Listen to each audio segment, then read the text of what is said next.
Hi, thanks for joining us on AFTERBUZZ TV's American Gothic After Show. Tonight we'll be talking about Season 1, Episode 7, The Gross Clinic.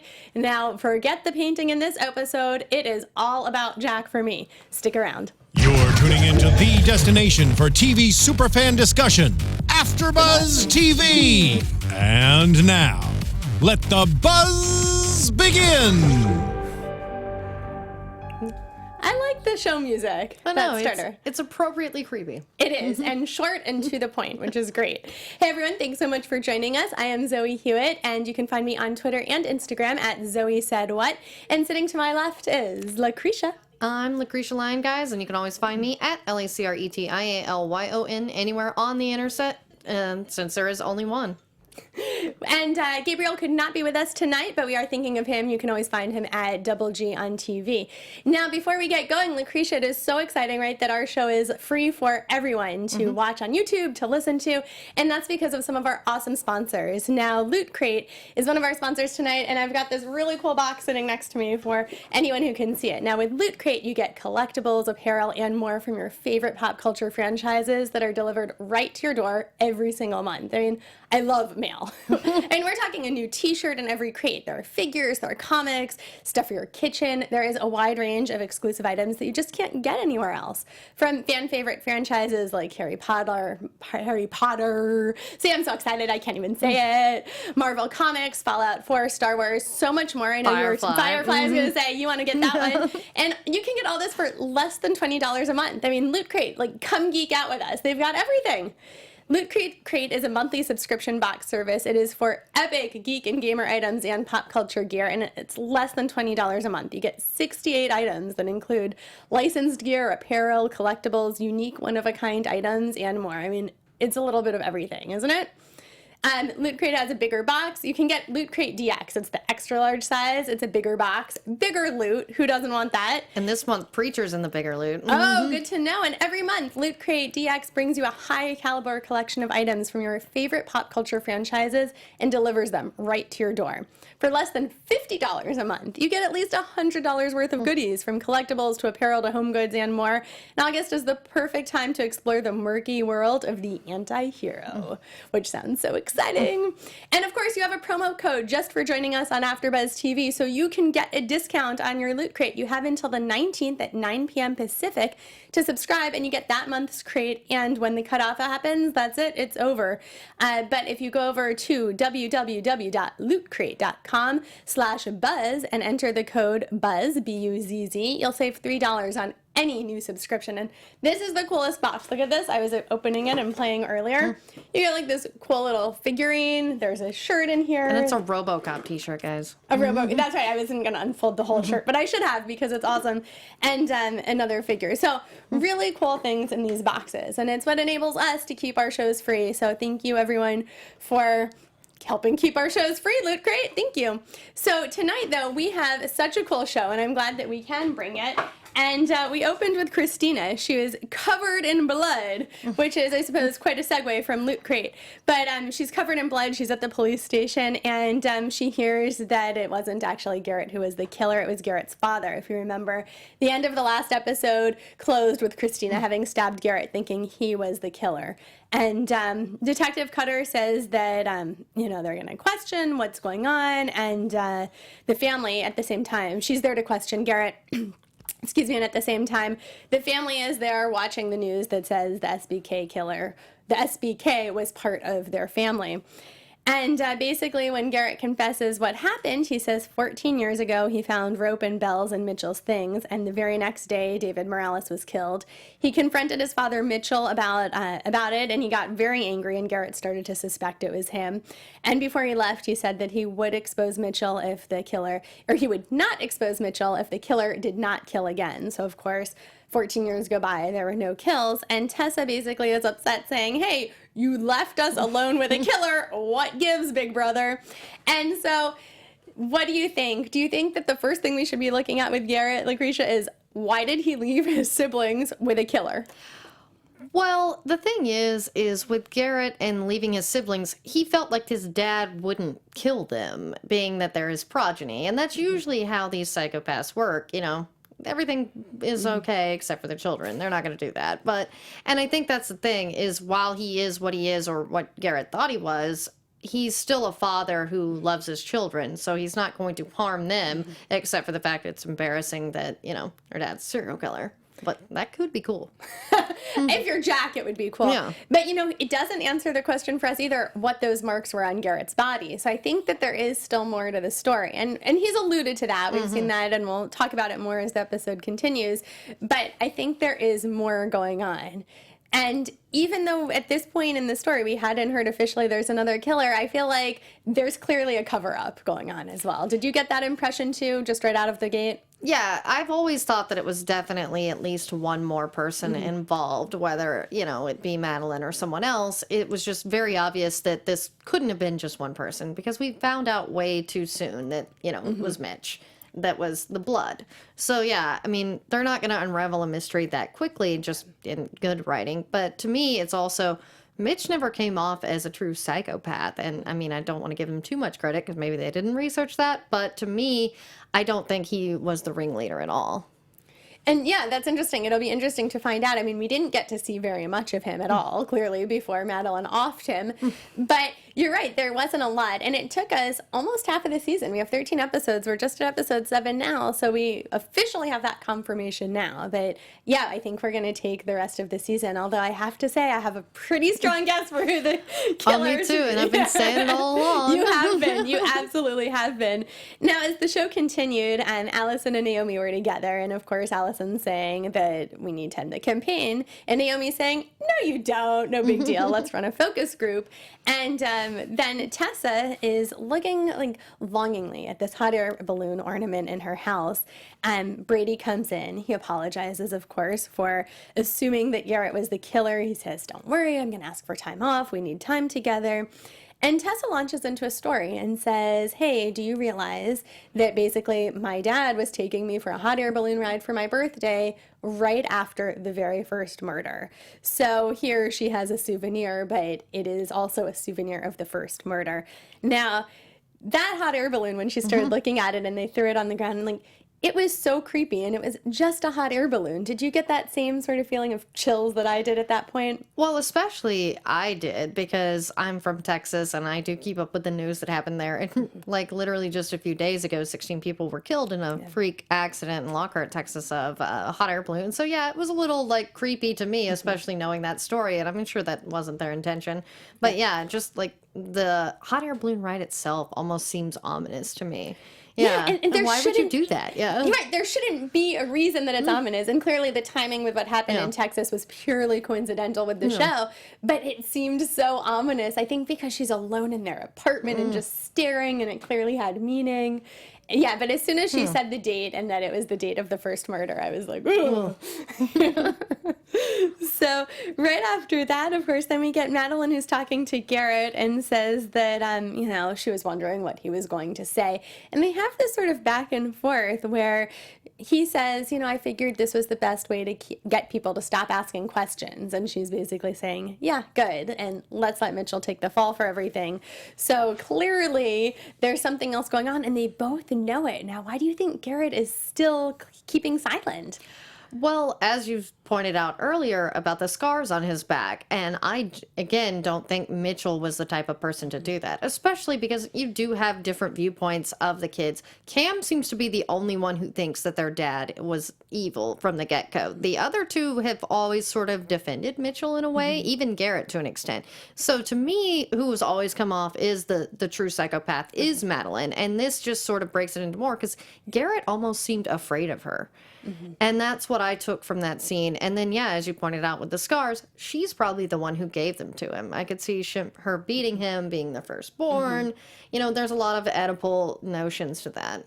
And you're right. There is something about her, and we've seen it more, especially since we saw it in the episode with her mom, where she's very hard. And we didn't get that, I don't feel like, at first. And I didn't get that same impression that you did, that Garrett was scared of her.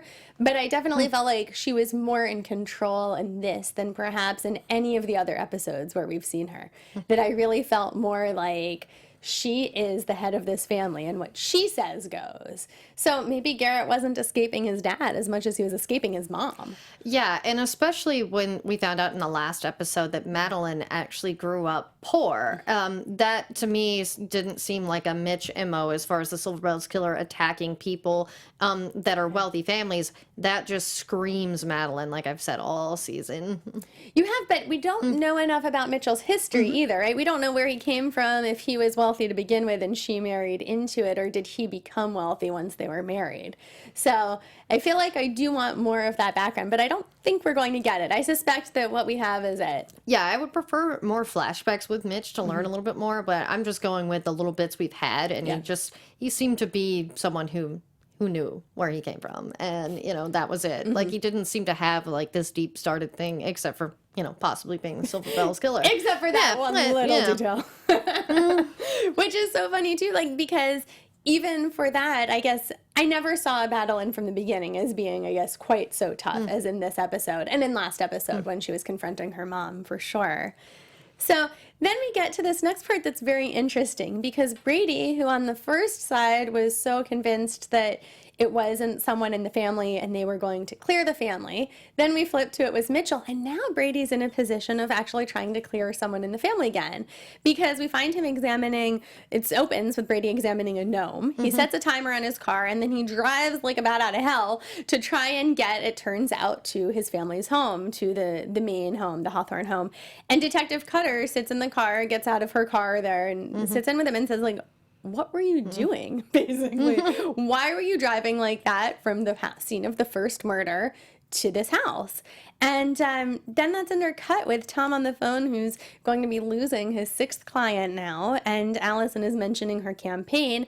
And Tom says, hey, we need to get this together. We have a relationship going, and you need to decide basically which end of this relationship you're on. So it's interesting that as Brady's relationship was sort of falling apart a little bit with Tessa, now we have Allison and Tom doing the opposite and really pulling together more. Yeah, and to me, this was actually the first episode I actually felt that Allison was more human and no longer really suspect her of being involved at all. And I think that's the thing, is she was very much her father's daughter and, tried to keep things hidden and just grounded, like, a lot of times people do when they look up to a male, prominent figure like that. But yeah, with her character, the way that she was with her daughters and Tom in this episode, you actually sort of felt for her. Yeah. Yeah, and I felt like, especially later in the episode, that she was really, they were coming together more as a family. And I loved with Brady driving and trying to make that work and make that timing work, because I just thought it was a really interesting side that now he's sort of flipped back to, even though they actually have the evidence, something doesn't sit right with him. Now, why do you think, do you think he suspects that Garrett is just framing Mitchell? I mean, there's blood, the DNA works. He doesn't even really mention Garrett, so I think that his is more just trying to, he has Tessa's version of her dad, which most people's versions of their parents are skewed, whether good or bad. So, but yeah, when he hears that story about the hot air balloon, he's like, how could a person go murder someone, this quickly and then go have father-daughter day? That just doesn't really add up. I mean, but you never know. I mean, it's happened before. Like, watch Dexter. And it's funny, and as you're saying that, it occurs to me, too, that it's possible now he's just back to trying to clear the family, that he wants some other explanation for the blood on the belt being Mitchell's, but he still thinks it's someone else entirely. Not that he's trying to find the person within the family, but that he's trying to find someone else. So that was interesting as it occurred to me as you bring that up, because you're totally right. Now, then we have Cam, who's at the clinic where Christina works. He says, Garrett wants to explain to you, please go see him. And at the same time, we have Tessa then, who's having a panic attack at home. She calls her doctor. And then we get to one of my favorite parts of probably the whole series, I feel like, this really great lighthearted bit with a focus group and discussing if Allison were to continue her campaign for mayor, trying to figure out how bad is it to have a serial killer for a father, which apparently is worse than bestiality, but better than actually being a killer yourself, which I just loved. I thought that was the funniest detail. Yeah, I just love that, it is worse than bestiality. Really? Your dad's a serial killer is worse than bestiality. What is wrong with these Bostonites? And see, I love the part where it's better than you being a killer, because I feel like, well, yeah, it should be. That's the only thing that's better. And it just seems so funny to me, because if you are the killer, do we really want you for mayor anyway? I think my favorite part of the whole season. But I have to say that backs right up to maybe my second favorite part of the whole season. And that's coming right up. We did have Tessa, who comes into Cam and Sophie's apartment. This is not my favorite big part, by the way. And it turns out that Cam and Sophie are getting high. And Tessa had come in with Jack because he had basically been forgotten at school. And she says, hey, Cam, you need to go to rehab. Now, Cam does go to rehab and basically looks like he's signing in there. And he says he wants Jack to be with Tessa. Sophie objects a bit, and Tessa threatens to call Child Protective Services.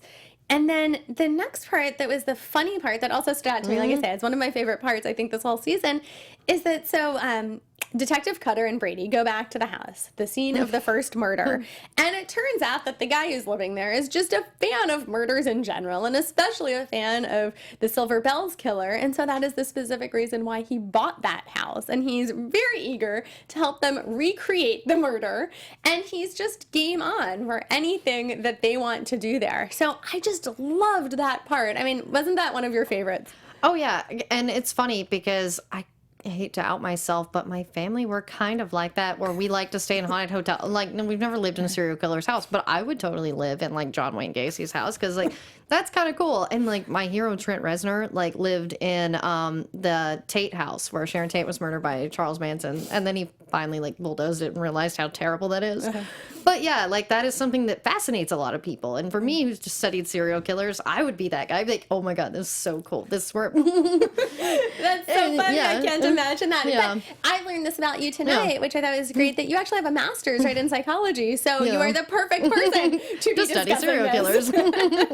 But I still don't think I'd want to live in a house specifically. I think if I were living there maybe and I found out a murder had taken place, maybe that was different and I'm stretching. But to actually move in knowing that, no go. Well, usually there's a murder house discount, and being a cheap person like I am, I would want the murder house discount. Well, you do have to disclose if a murder took place there. This part is true, but it just boggles my mind. I cannot imagine moving specifically for that. So then we've got Jack, who's visiting Garrett in the hospital with Tessa, and Garrett gives Jack this bear and says, hey, like, you can record your own messages with it. And then we see Jack trying to strangle the bear on the floor of the hospital room while Tessa is busy telling Garrett yet again, like, hey, you never told us about Dad. Why did you leave me? She leaves, and then Garrett says, hey, let's get this out of your system, Jack. I know you want to see a dead body. Jack's saying, I keep waiting for a dead body. So they creep around the hospital, poke their head in, and if you've been paying attention to all of the episode titles that reflect famous paintings, this is where it is, about 27 minutes in. It's the painting shot. So that's where you get it. It's when they're watching the surgery, which is also such a strange scene. Like, how did no one notice them creeping around? Why can they just push the door open and watch the surgery? Well, and to me, it's just like, if we establish it's a teaching hospital, they don't do that at every hospital. That's just kind of odd. I don't think you can just walk into an operating room regardless. It's like, no, I mean, even if it is a cadaver where, you know, sterility is not as important, I'm pretty sure you still have to have a clearance and a badge that waves you in. And good point. You're right. Yeah. Of course, at that point it was a cadaver. And the other thing I guess that we should think of in terms of the world of the show is Garrett clearly had no problems then looking at a dead body either. He was game on to go look. Following that, then, we've got Naomi, who is trying to talk Allison out of dropping out of the campaign, because at this point, Allison realizes that even bestiality would be better than having her father as a serial killer. Naomi says she would stay in Boston for Allison, and Allison says that, you know, she realizes she needs to make a choice, basically. And at the same time, then, right after that, we've got Brady and Detective Cutter, who are busy trying to stage their crime, because what Brady had realized during his crazy drive was that there wasn't quite enough time to actually drive to the scene of the first murder, commit the murder, get it all cleaned up, get the body posed, and drive back on time for the hot air balloon ride with Tessa that took place the morning of her birthday. So he and Detective Cutter are trying to actually get the timing to work, and on their sixth try, they seem to get it to work, but just barely. But then the owner of the house speaks up and says that actually the neighbors across the street had had their house broken into, so the security system in his house had actually just been upgraded. And what they had realized at that burglary, although nothing was taken, things had been moved. They had said it was the feng shui burglar because the curtains had been moved, there was a chair moved, and that sort of jogged Detective Cutter's mind, who realized, oh, the chair, maybe that was setting up for the very first murder. Well, it all works out because, speaking of birds, as we talk about every episode, the gnome that we saw earlier is actually a bird cam. And so they realize that they can probably go back. They still have the tape in evidence. And they can go back and watch the footage actually from the day of that burglary. Now, I loved it when they were trying to get that scene straight, didn't you? That was so funny. And I love a murder house boy. How he's like, as long as I can help. And he's the timekeeper. Yes, he's so into it. I feel like this is going to be the sort of thing he talks about now for the rest of his life. Like, oh my God, I got to help out with the Silver Bells killer, you know? Yeah. He feels like he's such a part of it. And indeed, he gave what could be a great piece of information for them and help them crack the case, because there could be extra footage of the night. Or of the killer, I should say. Now, after that, we get Madeline. She comes home. She sees that there are reporters everywhere. Allison invited them over to, basically, we know what's coming. Allison is going to say that she's ending the campaign. But Madeline wants to talk her out of it and basically says, hey, I made decisions and sacrifices in my life so you can live my dream. And she slaps her and says, like, get to it, pretty much. So Allison has her press conference, and basically says children should not be punished for the sins of their fathers. And so, hey, I am still in. Now, what did you make of that? I thought it was really smart of Allison, to be honest, to just start out by, talking about the victims and to pull it into more of a charity for the victims. That's a politician written all over there. Let's take a negative and turn it into a positive that makes money. Yeah. Absolutely. And I thought that Madeline, again, this was another part where I hadn't seen her leading up to this episode being quite so strong and quite so in control of everything. I mean, she really reminded me more of this episode of being like a puppet master pulling the strings than just sitting back and being part of watching the action, that she's really controlling it. Did you also feel that way with her? Oh, yeah. I've actually felt that way since the beginning about Madeline. I mean, that's the thing, is usually in these families there is a figurehead, and Mitch never seemed like that. Madeline is the one pulling all the strings, and there's just no telling what else they're going to unravel. Yeah, I agree with that. And we know Garrett's hiding something, and in fact, Christina does show up at the hospital to talk to him, and he apologizes, and she says, you were going to give me an explanation. And he says, oh, there's basically nothing else to say. And she says that she can tell he's leaving something out because he's a good liar, but his blood pressure is increasing slightly. So she does leave, but clearly now we've seen multiple times there is something more that will come out. And again, we have the scars on Garrett's back, but I really wonder, where did those come from? Why would he be hiding the other killer? Mother dearest. Yeah, I completely agree there. Now, Creepy Jack has to do something, as he does. And, an episode actually without Jack is a sad episode, I feel like. Because he's so wonderfully delightful as a little demon seed. He really is. So he shows up at the pool with Allison's twins and has his stuffed bear that Garrett gave him in the hospital. And he throws it on the covered pool and says, okay, if you want it, go get it. And the way the cover is on a pool, if you haven't been around covered pools, is that it is not a solid surface to walk across. So if you step on it, it will fall in. So he clearly realizes that as well.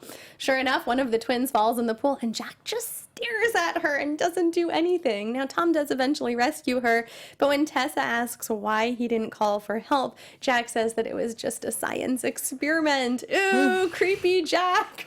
She's like, what is wrong with you? And I felt like, why didn't Tom and Allison pick up on that? And why didn't those girls speak up? They're old enough to say Jack threw the bear. I don't want to be mean, but Allison's twins seem a little off to me. It's like, I wonder if maybe they have them on ADD medication or something, because they just seem to have no idea what's going on. I do agree. Yeah. And I guess, chalked it up to they haven't written much for them, Yeah. but they really only come in for such short parts. There's not much to their storyline.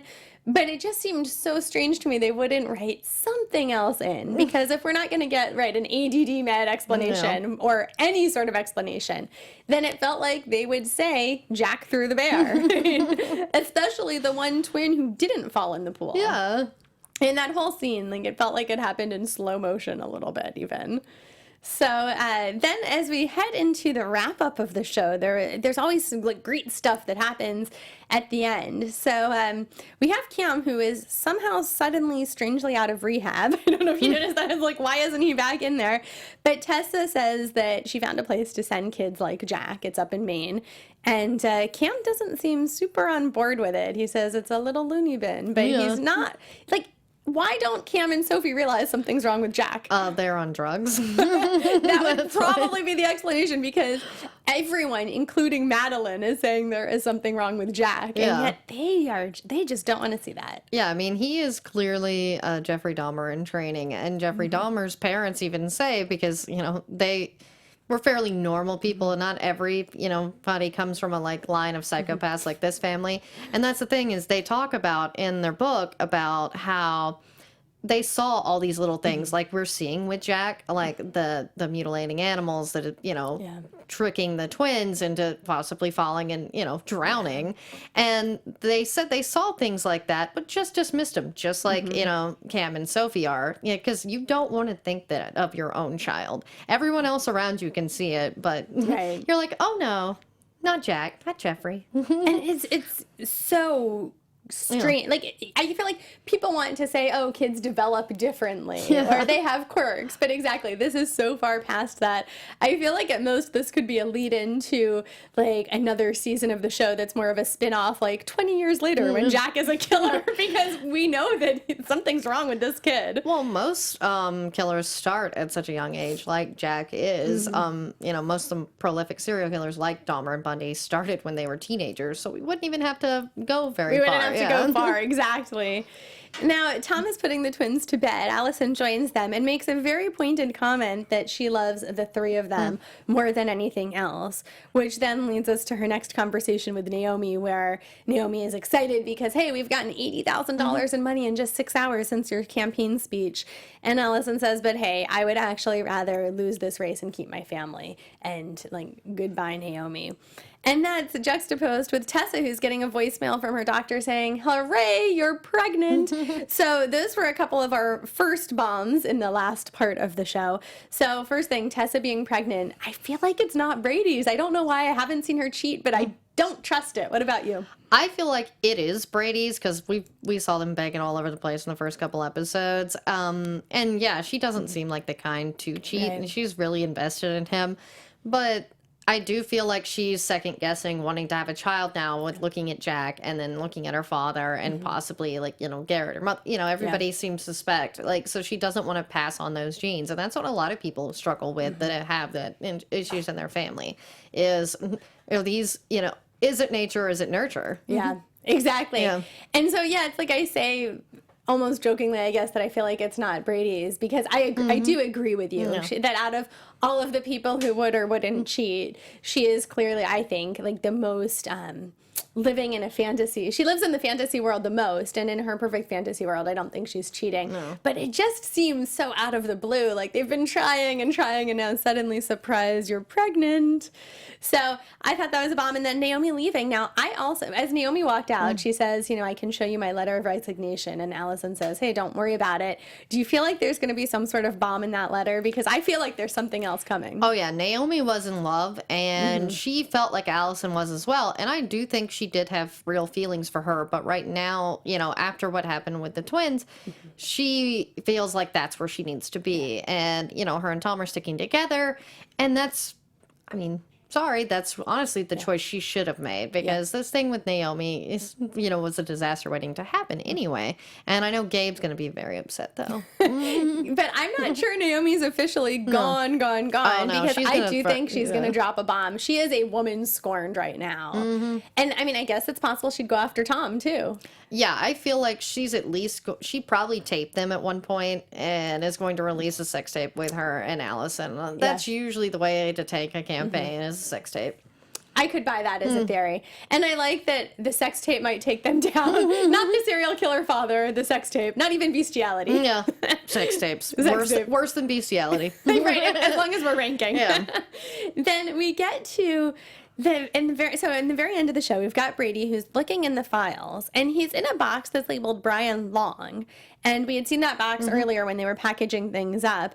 And it turns out that that is the box of things, I guess, from the house across the street, because later he and Detective Cutter are looking at the gnome footage. And I think the big reveal here is that there are two people. Yep. They notice that during that burglary, the Feng Shui burglar, there's a car that pulls up, but then someone gets in on the passenger side. So it does tell us what we've suspected. There is a second person. So I suppose we should just head into predictions now, because I know we want to talk. And now, your AfterBuzz TV predictions. I know. I feel like this is what we've been leading to all episode. We just had to hurry to get here. Can we both say, are we in agreement it's Madeline? Oh, yeah. I mean, I've suspected her from day one. You know, usually in a matriarchy like that, the woman's the one who makes all the decisions, even let's murder people. And I just can't picture that. And how did I mean, we have to get more backstory if that's going to be the case. How they suddenly got together and Madeline is like, yeah, let's go murder people, honey. And he just goes along with it. Okay. I mean, have you ever seen Natural Born Killers? I mean, that's the whole plot of the movie, only flip-flop. So basically, maybe that's where the TV show came from. It's just, I feel so like I didn't want it to be Madeline. I feel like I also wanted it to be one of the kids just to keep it more into this generation. She feels so much more removed, but I feel like I'm 100% on board Madeline right now. Well, it skips a generation, you know, like red hair, since Jack will be a murderer soon. He will be. And I feel like I'm okay then with her being the murderer, but I hope they don't leave us hanging. I definitely want more of an explanation how they got started. We need a flashback somewhere in here. Don't you agree? Oh, yeah. I would love the flashback of them just, you know, plotting this out like it's a dinner party. Right. Who should we kill first? And the other thing that was interesting is when we were in the first murder house and you talked about the Feng Shui burglar, it sounded like there had maybe been even a couple others like that as well. So I wonder if we'll hear about a couple other, I guess, false starts.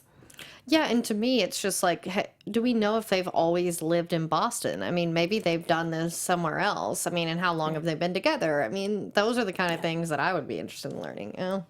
Now, the only thing I have to say, though, is if it's true that Madeline's the killer, and we're finding out still so early, we have half of the season left, what are we going to do the other half? There's got to be another surprise in there. Yeah, to me, it's just like they've revealed so much already. And that's why I feel like it may be just setting up like, okay, we're going to reveal this. And then Jack will do something. And then it'll be like, oh, that's the end. But he's so young. That's the thing. I mean, I know we talk a lot in the YouTube comments over the episodes about if Tessa had been involved. And the big comment is, hey, Tessa would have been about 9 years old. So right around the age we think Jack is. So if that's the case, I just feel like we can't get Jack in there actually committing murder. I don't know. I mean, they do love killer kids. I mean, there's an entire show on Lifetime, I believe, about like the stories of like kids that like became serial killers and things like that. You know, the start of these things. So it is something that is very popular right now. And I mean, heck, even on soaps, they've done demon seeds. That's right. And anything can happen in a show like this. Well, this has been a great discussion, and I can't wait to find out then what is coming next. And I hope there's a big reveal other than Madeline being the killer. So, Lacretia, where can everyone find you on social media? You guys can always find me at LACRETIALYON anywhere on the internet, since there is only one.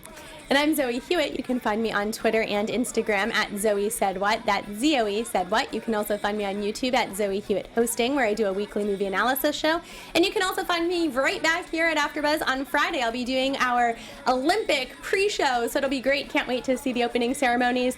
Thanks for joining us on this week's American Gothic. We'll see you next week. Bye-bye. From executive producers Maria Menounos, Kevin Undergaro, Phil Svitek, and the entire AfterBuzz TV staff, we would like to thank you for listening to the AfterBuzz TV network. To watch or listen to other after shows and post comments or questions, be sure to visit AfterBuzzTV.com. I'm Sir Richard Wentworth, and this has been a presentation of AfterBuzz TV. Buzz you later. The views expressed herein are those of the hosts only and do not necessarily reflect the views of AfterBuzz TV or its owners or principals.